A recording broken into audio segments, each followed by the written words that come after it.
এই মুহূৰ্তত news at আছামৰ দৰ্শকসকলক দিবলৈ আন এক গুৰুত্বপূৰ্ণ খবৰ। ৰাজধানী থিয়েটাৰে উলিয়াই দিলে নন্দিনী কাশ্যপক আৰু আনুষ্ঠানিক ঘোষণা থিয়েটাৰ কৰ্তৃপক্ষৰ। মেধাৱী ছাত্ৰ ছামিউল হকৰ সৈতে হোৱা শোকাৱহ ঘটনাৰ পিছতে এই সিদ্ধান্ত। ছামিউল হকৰ অকাল মৃত্যুত তেখেতৰ পবিত্ৰ আত্মাৰ চিৰশান্তিৰ কামনা কৰে কৰ্তৃপক্ষই।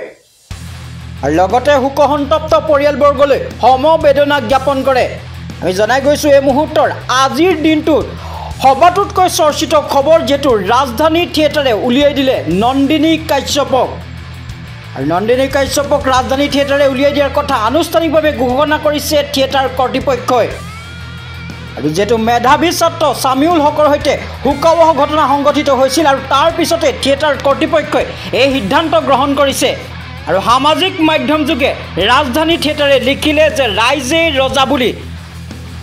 আৰু ৰাজধানী থিয়েটাৰৰ ৰাইজেই ৰজা বুলি লিখাৰ পাছতে এক প্ৰকাৰৰ ছ'চিয়েল মিডিয়াত এক উত্তপ্ত পৰিৱেশে বিৰাজ কৰিছে। আৰু ছামিউল হকৰ অকাল মৃত্যুত তেখেতৰ পবিত্ৰ আত্মাৰ চিৰশান্তি কামনা কৰিছে থিয়েটাৰ কৰ্তৃপক্ষই। আৰু লগতে শোকসন্তপ্ত পৰিয়ালবৰ্গলৈ সমবেদনা জ্ঞাপন কৰে। আমি জনাই গৈছোঁ এই মুহূৰ্তৰ আন এক গুৰুত্বপূৰ্ণ খবৰ, যিহেতু ৰাজধানী থিয়েটাৰে উলিয়াই দিলে নন্দিনী কাশ্যপক। আৰু এই কথা আনুষ্ঠানিকভাৱে ঘোষণা কৰিছে থিয়েটাৰ কৰ্তৃপক্ষই। আৰু ৰাইজৰ পক্ষত ৰাজধানী থিয়েটাৰ সদায় আছোঁ বুলিও ইতিমধ্যে ৰাজধানী থিয়েটাৰে অৱগত কৰিছে।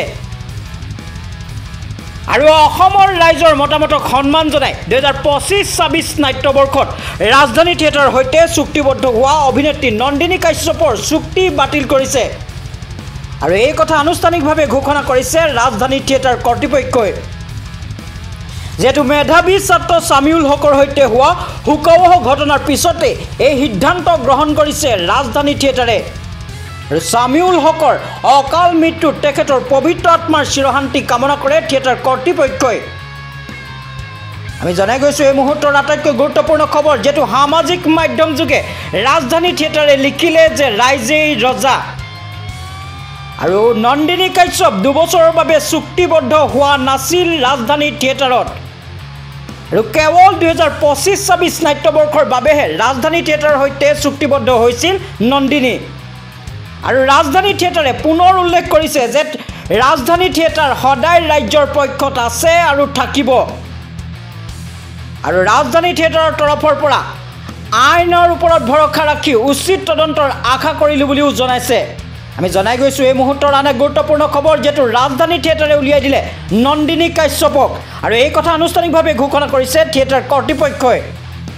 মেধাৱী ছাত্ৰ ছামিউল হকৰ সৈতে হোৱা শোকাৱহ ঘটনাৰ পিছতে এই সিদ্ধান্ত ৰাজধানী থিয়েটাৰৰ। আৰু ছামিউল হকৰ অকাল মৃত্যুত তেখেতৰ পবিত্ৰ আত্মাৰ চিৰশান্তি কামনা কৰে থিয়েটাৰ কৰ্তৃপক্ষই। আৰু লগতে শোকসন্তপ্ত পৰিয়ালবৰ্গলৈ সমবেদনা জ্ঞাপন কৰে। আৰু সামাজিক মাধ্যম যোগে ৰাজধানী থিয়েটাৰে লিখিলে যে ৰাইজেই ৰজা। আৰু ৰাইজৰ পক্ষত ৰাজধানী থিয়েটাৰ সদায় আছে। আৰু নন্দিনী কাশ্যপ কোনো 2 বছৰৰ বাবে চুক্তিবদ্ধ হোৱা নাছিল ৰাজধানী থিয়েটাৰত।